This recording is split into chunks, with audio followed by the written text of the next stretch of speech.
नमस्कार दर्शक बंधु, स्वागत करुच्ची मोर YouTube channel Astro Ranjan speech को आपण मानकर पारिवारिक ज्योतिषाचार्य एवं वास्तुविद पंडित रंजन कुमार महापात्र।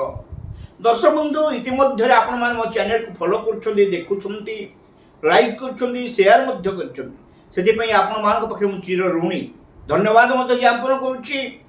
प्रतिदिन प्रतिथर गोटे नुआ नुआ कथा को नहीं आपण निकट उपस्थापित होची। जीवन दर्शन कथा आपण मान को उपकार पाई नुआ नुआ समस्या समाधान पाई छोटे छोटिया टिप्स सहित आज आसते एक नूतन कहानी की शुणा। कहानी है द्वापर जुगर कथा। भगवान कृष्ण से जशोदार बढ़ुले। भगवान कृष्ण कौन है बंदी घरे जन्म हेले। कंस भय समस्ते कहले कंस भय आसी वृंदावन रे बढ़िबा लगे। मथुरा वृंदावन बेसी बाट नुहे पड़े आसिले किंतु वृंदावन को केते आसिले ना आकाश रे प्रबल वर्षा जमुना बढ़ी। बापा वसुदेव जेते जमुनार पानी नाक पर्यंत स्पर्श कला पुअर मुहरे पुओ को बंचाई हाथ जोड़ी देले। निजको निजे रक्षा करो जेनु तो नाम चक्रधर। बापर वेदना को बुझी पाई भगवान इंगित करे जमुना को। जमुना बाट छाड़ीदेला बाली बंधरे बाट धरा। से दिन महाप्रभु आसी जशोदा कूल शयन कले तापर लीला आरंभ कले। लीलार व्याप्तता मध्य दिने महाप्रभु चिंता कले कालिय ह्रदरे कालिय रही विष भरी जल रे। से विष जो भरी देछि गोपर गाई माने बाछुरी माने पानी पी पाउनांती। ए पानी व्यवहार होना आको एठू आहार करिवि केमिति बाहर करी निज मन भीतर चिंता करदे। से होती प्लानिंग मेकर। आ प्लानिंग टा केमिति एस्टिमेट करिवे केमिति प्रतिष्ठा करिवे से ही जानती। से होती नाटुआ नटवर नाटुआ गोपाल। से दिन कंदुक खेल आरंभ होला। बॉल खेल खेलु खेलु खेलु को शर्त रहा कालीय जार बॉल पड़ो जी पकड़ से आण समस्ते खेलुता जगी जगी खेलु खेलु भगवान कृष्णचंद्र से दिन कंदुक को जानी जानी काली ह्रद को गोपाड़ी दे। हाहाकार खेलीगला से दिन किए जीव काली ह्रद को कंदुक को आणव किए छोटिया छोटिया गोप बालक अड़ी कली बसिले। अड़ी कले कृष्ण पाखे तू फोपाड़ी तू आणबू। हसिले भगवान कहले मु तो यही चाहूली। ठुमुक ठुमुक पादर से दिन काली ह्रदरे पशिवा को लगिले। भगवान कृष्ण अपेक्षा करिथिला काली से दिन काली ह्रद भीतर देखिला कि जड़े प्रवेश करुच्ची काली ह्रद। फुत्कार मारी निज दर्प को जाहिर करने निज प्रतिष्ठा को प्रमाणित करने काली फुत्कार मारी आसवा लगे। संसार सारा देखुची आज महाप्रभु के कलौकी कलीला। महाप्रभु आमे ओडिया रे कहूनी लक्षे भार पद्म मागिला जे कंस ताहाकु जे देवा पाई काली ह्रदरे प्रवेशिले कृष्ण पद्म तोड़ीबार पाई। पद्म तोड़ीबा पाई से दिन महाप्रभु लीलामय कृष्ण प्रवेश कले कोठी ना काली ह्रदरे। कमल लोचन कमल करे कमल तोड़ते सधीरे काली फणी आसी दंशिला कमल पाद को कुटिल बुद्धि रे क्रमे अंग को छंदिला अंग आवड़ी रे কলা বিধাতা মর্কত শম্ভু কি শোভা ইন্দিওর মাড়িরে। ମହାପ୍ରଭୁ ପୁଷ୍ପ ଚୟନ କରି ତୋଳି ଚାଲିଛନ୍ତି, କନ୍ଦୁକ ଖୋଜି ଚାଲିଛନ୍ତି। ଏ ସମୟରେ କାଳିଅ ନାଗ ଧୀରେ ଧୀରେ ଆସି ଭଗବାନ କୃଷ୍ଣଙ୍କୁ ବେଷ୍ଟନ କରିବାକୁ ଲାଗିଲା। ମହାପ୍ରଭୁଙ୍କୁ ନିଜର ଶରୀର ମଧ୍ୟରେ ଆବିଷ୍ଟ କରି ବନ୍ଧନ ଯୁକ୍ତ କରିଦେଲା। କେମିତି ଦେଖାଯାଉଛି? ସୁନ୍ଦର ଭାବରେ କବି ଦୀନକୃଷ୍ଣ ଲେଖୁଛନ୍ତି। କଜ୍ଜଳ ପର୍ବତେ କଳା ମେଘ ପ୍ରାୟ ଶୋଭା ପାଇଲା ଏ ନିଅଙ୍ଗ। କଳାର ପର୍ବତ ମଧ୍ୟରେ, କାଳିର ପର୍ବତ ମଧ୍ୟରେ ସତେ ଅବା କଳା ମେଘ ଶୋଭାବନ୍ତ ଦିଶୁଛି। କି ମହାପ୍ରଭୁଙ୍କ ରଙ୍ଗ ହଉଛି କଳା, ଶ୍ୟାମଳ ବାଦଳ, ଅତ୍ୟନ୍ତ ସୁନ୍ଦର ଶରୀର। ସତେ ଏମିତି କଳା ପର୍ବତ ମଧ୍ୟରେ କଳା ମେଘ ପ୍ରାୟ ଶୋଭା ପାଇଲା ବେନିଅଙ୍ଗ।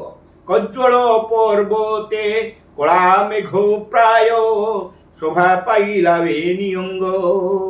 কি হুন্তা বা নয়নে দেখিলে কন্যে শুনিবাকু এ রঙ্গ। কাল বড় রে উঠিতা উত্তম অঙ্গরে। কলে নটবর পরায় তাণ্ডব শ্রীরঙ্গ শ্রীঅঙ্গ ভঙ্গিরে। जो महाप्रभु कज्ज्वल पर्वते कला मेघ प्राय शोभा पाइला बेनियंग। दीडाक कालीर रंग शरीर रंग एवं कज्ज्वल पर्वते कला मेघ प्राय जो महाप्रभु का शरीर ये प्रकार भावांतर अनुथला बेले कवि तुंडरे कविर लेख निमुनरे कला मेघ प्राय शोभा पाइला बेनियंग। दीजनक शरीर कला मेघ प्राय शोभा पाउची। कवि कहउछंती एते सुंदर देखाउछंती।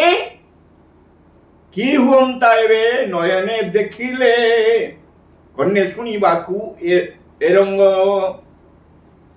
কোন হুমতা যদি শুনি, কবি কହୁଛନ୍ତି শুনিকি ଏ କଥା ହେଇପାରୁଛି, ଆଖିରେ ଦେଖିଲେ ଭାବନା ଆହୁରି କେତେ ବ୍ୟାପ୍ତ ହୁଅନ୍ତା। ମହାପ୍ରଭୁଙ୍କୁ କାଳିଅ ଯେତେବେଳେ ବାନ୍ଧି ଦେଇଛି, ସେଦିନ କାଳିଅ ଭଗବାନଙ୍କୁ ଛୋଟ ପିଲା ଭାବିକି, ସମସ୍ତେ ଭାବନ୍ତି ଭଗବାନଙ୍କ ଛୋଟ ପିଲା। ये सौंदर्य रही छोट पिला देहरे ना आउ कोठी मिली पारे ना। केडे छंद जाने लो सही नंद राजार टिकी पिलाटी। केडे छंद जाने लो सही।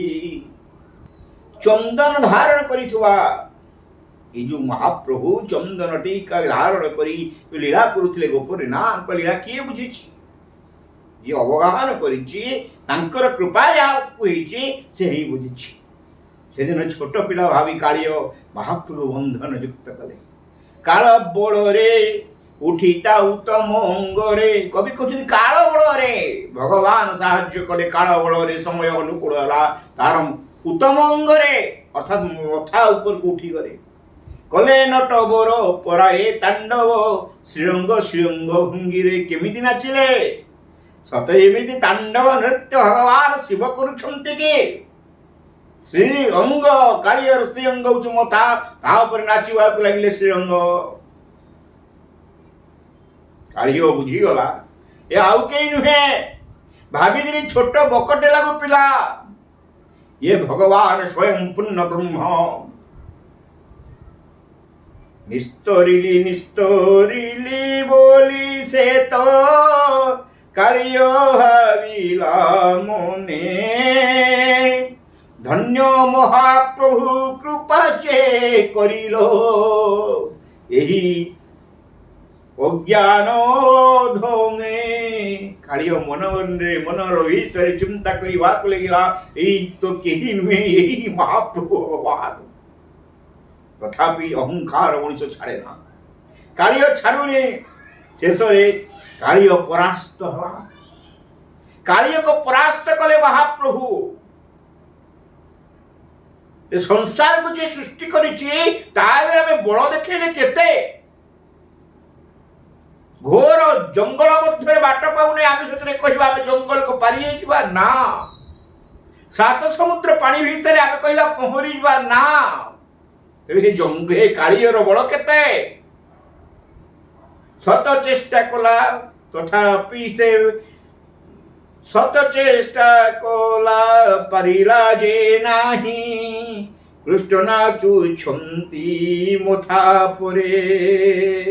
আহা মনর ভিতরে ভাবি দেলে থরে, মনর ভিতরে ভাবি দেলে থরে, একথাকু দেহ থরে। ভগবান ନାଚୁଛନ୍ତି ମତ ଗାୟଙ୍ଗ ଛନ୍ଦରେ। ସତ ଏପରି ଆଜି ନଟବର ନାଗର ଭଗବାନ ଶିବ, ଏପରି ନଟବର ନାଗର ମହାପ୍ରଭୁ କୃଷ୍ଣ ନାଚୁଛନ୍ତି। ଏ ନାଚରେ ଅବିରାମ ନାଚ, ଏଥିରେ ଅଟକିବାର ନାହିଁ। ଆଜି କାଳିଅ ପରାସ୍ତ ହଉଛି। କାଳିଅ ଖାଲି ପରାସ୍ତ ହୁଏ, ତାର ଅହମିକା ପଳଉଛି। କାହା ପାଖରେ? ନା ମହାପ୍ରଭୁଙ୍କ ନିକଟରେ। ତୁ ଦର୍ଶବନ୍ଧୁ ଯେତେ ଅହଙ୍କାର କର, ଯେତେ ଯାହା କର, ମହାପ୍ରଭୁଙ୍କ ନିକଟରେ ନିଶ୍ଚିତ ଭାବରେ ଆମେ ଦିନେ ନା ଦିନେ ଲୁଣ୍ଠିତ ହେବା, ଆମେ ପରାସ୍ତ ହେବା, ଭୂମିକି କାମୁଡ଼ି ପଡ଼ିବା। କଣ ପାଇଛେ ଆମେ? କଣ କରିଛେ ଆମେ? ସଂସାରରେ ବୁଦ୍ବୁଦ ପରି ଜଳକୁ ମଧ୍ୟ ଆମେ ଧାରଣ କରିନେ। ତେବେ ଅହଙ୍କାର କାହିଁକି? କାଳିକୁ ସେଦିନ ଭଗବାନ ପରାସ୍ତ କଲେ ନାହିଁ ଯେ କାଳିକୁ ବିଦାୟ କରିଦେଲେ। କାଳିଅ ହ୍ରଦରୁ ବାଟ ପାଇଲାନି ଯିବା ପାଇଁ। କାଳିଅ ହ୍ରଦକୁ ନାଗୁଣୀ ମାନେ, କାଳିଅର ନାଗୁଣୀ ମାନେ ସ୍ତୋତ୍ର ଆରମ୍ଭ କରିବେ। ରେ କାହ୍ନୁ, ରେ କୃଷ୍ଣ, ଆମକୁ ତୁ ମା ଡାକୁଥିଲୁ, ଆଜି ଆମକୁ ବଞ୍ଚେଇ ଦେ। ନା କଣ କରିବି? ନା ଆମ ସ୍ୱାମୀକି ଜୀବଦାନ ଦେ। ସ୍ୱାମୀ ମରିଗଲେ, ସବୁ ସରିଗଲା, କାହାକୁ ନେଇ ବଞ୍ଚିବୁ? କ୍ଷମା କରିଦିଅ ଯଶୋଦା ନନ୍ଦନ, ଏହି କଥା ସ୍ମରୁଥିବୁ ଆମେ, ଏହି କଥା ସ୍ମରୁଥିବୁ। କ୍ଷମା କରିଦିଅ, କ୍ଷମା କରିଦିଅ, କ୍ଷମା କରିଦିଅ। ମା ମାନଙ୍କର କଥାରେ ସେଦିନ କାଳିଅ ନାଗକୁ ପରାସ୍ତ କରିଦେଲେ ମହାପ୍ରଭୁ ଏବଂ କ୍ଷମା ମଧ୍ୟ କରିଦେଲେ। ବାଟ ପାଇଲାନି କାଳିଅ ସେଦିନ କାଳିଅ ହ୍ରଦକୁ ଛାଡ଼ି ଯିବା ପାଇଁ। ଦର୍ଶବନ୍ଧୁ ଏଇଠି ଗୋଟିଏ କହିବାର ତାତ୍ପର୍ଯ୍ୟ, ତମେ ଯେତେ ବଳଶାଳୀ ହୁଅ, ଯେତେ କ୍ଷମତାଶାଳୀ ହୁଅ, ଯେତେ ବିତ୍ତଶାଳୀ ହୁଅ ନା କାହିଁକି, ଭଗବାନ କହିଲେ ତମେ ଗୋଟିଏ ବୁଦ୍ବୁଦ ମାତ୍ର, ଅକିଞ୍ଚନ। କାହିଁକି ଅହଙ୍କାର? କାହିଁକି ଏପରି ଆବିଳତା? କାହିଁକି ନିଜ ବଳକୁ, କ୍ଷମତାକୁ, ଅର୍ଥକୁ ଦେଖେଇବାକୁ ଚାହ? ଟିକେ ମୁଣ୍ଡ ନୁଆଇଁ ଦେଉନ। ସମୁଦ୍ର ପରା ଏଇ କଥା ଶିଖେଇଲା। ଲହରୀ ଯେତେବେଳେ ଆସୁଛି ମୁଣ୍ଡ ନୁଆଇ ଦିଅ, ନହେଲେ ଲହରୀ ତମକୁ ପେଲିକି ନେଇଯିବ। ମୁଣ୍ଡ ନୁଆଇ ଦେଲେ ଲହରୀ କିଛି କ୍ଷତି କରେ ନା। ଆସ ନା ସେଇ ମହାପ୍ରଭୁଙ୍କ ନିକଟରେ ଶରଣାପନ୍ନ ହେଇଯିବା। ସେଇ ମହାପ୍ରଭୁ କୃପା କଟାକ୍ଷରେ ଯଦି ଆମକୁ ଟିକେ ଦେଖିଦେବେ ନା, ଜୀବନର ସବୁ କିଛି ପାପ ଧୋଇ ହେଇଯିବ, ଜୀବନ ଅମୃତମୟ ହେଇଯିବ। ଏଇଠି ତ ମହତ୍ଵ, ଏଇଠି ତ ଚିନ୍ତାଧାରା ପରିବର୍ତ୍ତିତ, ଏଇଠି ଜୀବନର ସର୍ବସ୍ୱ ମହାପ୍ରଭୁଙ୍କ ନିକଟରେ ସମର୍ପି ଦେଇ ଆମେ କହିବା ତ୍ରାହିମାଂ ତ୍ରାହିମାଂ ତ୍ରାହିମାଂ। ହେ ମହାପ୍ରଭୁ, ହେ କୃପାମୟ, ହେ ଜଗଦୀଶ୍ୱର, ଆପଣଙ୍କ କୃପା ନହେଲେ ଏ ସଂସାରରେ ପତ୍ରଟିଏ ହଲେ ନା, ଏ ସଂସାର ଚାଲିପାରେ ନା, ପବନ ବହେ ନା। ଦ୍ୱାଦଶ ଆଙ୍ଗୁଳ ପବନ ବହେ ନା, ଏହି ଯେ ଆପଣ ଲୀଳା। ଏହା ହଉଛି ଆପଣଙ୍କ ଲୀଳା। ଆମେ କିଏ? କେତେ ବଳ ଅଛି ଆମ ପାଖରେ? ଗୋଟିଏ ବାଟରେ ଗୋଟିଏ ଜୋରରେ ପବନ ଦେଲେ ଆମେ ଉଡ଼ିଯିବା। ଏ ମହାପ୍ରଭୁଙ୍କ ସହିତ ବାଦ କାହିଁକି? ଆସ ନା ସେଇ ମହାପ୍ରଭୁଙ୍କ ନିକଟରେ ଶରଣାପନ୍ନ ହେବା। ଆଜି ଆପଣମାନଙ୍କ ପାଇଁ ଗୋଟିଏ ଛୋଟିଆ ଟିପ୍ସ, ଯୋଉଠି ବାରମ୍ବାର ସର୍ପ ଯିବା ଆସିବା କରୁଛି, ମନରେ ଭୟ ଆସେ। ମନେ ରଖନ୍ତୁ ଦୁଇଟି କଥା। ଗୋଟିଏ ହେଉଛି ଆସ୍ତିକ, ଓମ୍ ଆସ୍ତିକ, ଓମ୍ ଆସ୍ତିକ, ଓମ୍ ଆସ୍ତିକ ମନ୍ତ୍ରଟିକି ଜପ କରିବେ, ବା ଓମ୍ ଗରୁଡ଼, ଓମ୍ ଗରୁଡ଼, ଓମ୍ ଗରୁଡ଼ ମନ୍ତ୍ରଟିକି ଜପ କରିବେ, ବା ଓମ୍ ନର୍ମଦା, ଓମ୍ ନର୍ମଦା, ଓମ୍ ନର୍ମଦା ମନ୍ତ୍ରଟିକି ଜପ କରିବେ। ସର୍ପ ଦଂଶନର ଭୟ ନଥାଏ। ମହାପ୍ରଭୁଙ୍କ ଦୟାରୁ ଭଗବାନ କୃଷ୍ଣଙ୍କର ମନ୍ତ୍ର କୃଷ୍ଣାୟ ଗୋବିନ୍ଦାୟ ଗୋପୀଜନ ବଲ୍ଲଭାୟ ନମଃ, ଏହି ମନ୍ତ୍ରଟିକି ଜପ କରୁଥିବେ, ସର୍ପ ଭୟ ରହିବନି। ମହାପ୍ରଭୁ କୃପାରୁ ନିଶ୍ଚିତ ଭାବରେ ଇଷ୍ଟ ଖଣ୍ଡିତ ହେବ। ସମୟ ସଂକେତ ଦେଲାଣି, କାର୍ଯ୍ୟକ୍ରମ ଏଇଠି ସାରିବା। ଯଦି ଆପଣମାନଙ୍କ କ'ଣ ସମସ୍ୟା ରହିଛି, କାଳସର୍ପ ଯୋଗଠୁ ଆରମ୍ଭ କରି ମାଙ୍ଗଳିକ ଯୁଗ ପର୍ଯ୍ୟନ୍ତ, ବିବାହରେ ବିଳମ୍ବ, ଚାକିରି ସମସ୍ୟା, ସନ୍ତାନ ହେତୁ ପୀଡ଼ା, ଏ ସମସ୍ତ ସମସ୍ୟାର ସମାଧାନ ମୁଁ ଭୃଗୁ ସଂହିତା, ପରାଶର ସଂହିତା, ବୃହତ ସଂହିତା, ଅରୁଣ ସଂହିତା, ରାବଣ ସଂହିତା ଓ ଲାଲ କିତାବ ପରି ପ୍ରାଚୀନ ଗ୍ରନ୍ଥକୁ ପାଠେଇ କରି ଆପଣମାନଙ୍କୁ आपण मानक प्रदान करी जोगाजोग नंबर 9338885550 आज रोचे भगवान दयारू आपण मानक दिन मंगलमय हो आपण मैंने मोर YouTube channel Astro Ranjan speaks को यहीपरि नियमित देखु सब्सक्राइब करूँ और आपण मो सहित जोगाजोग रुहतु आपण मान समस्या समाधान ये कार्यक्रम माध्यम गोटे गोटे प्रदान करी आज रोचे भगवान मंगल करंतु नमस्कार।